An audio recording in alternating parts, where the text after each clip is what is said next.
మత్తయి సువార్త 5వ అధ్యాయము 22వ వచనం.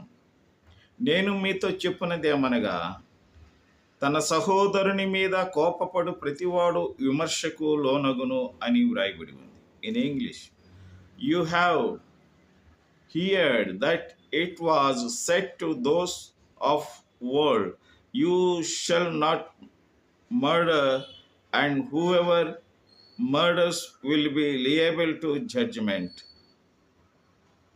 But I say to you that everyone who is angry with his brother will be liable to judgment.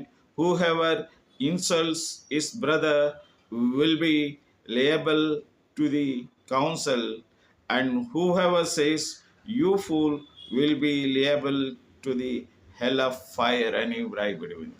ప్రియమైనటువంటి సహోదరి సహోదరులారా, కోపపడు ప్రతి ఒక్కరము దేవుని దృష్టిలో మనము విమర్శనకు లోనవుతాము అని దేవుడు చెప్తున్నాడు.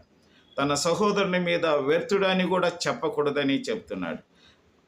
అలాంటి వారు మహాసభకు లోనవుతారని, ద్రోహి అని కూడా చెప్పకూడదు, అలాంటి వారు నరకాగ్నికి లోనవుతారని చెప్పబడి ఉంది. కాబట్టి మన సహోదరుని ప్రేమించి మనము సహోదరుని పైన కోపపడు ప్రతి వారు సమాధాన పడవలనని దేవుని వాక్యం సెలవిస్తుంది.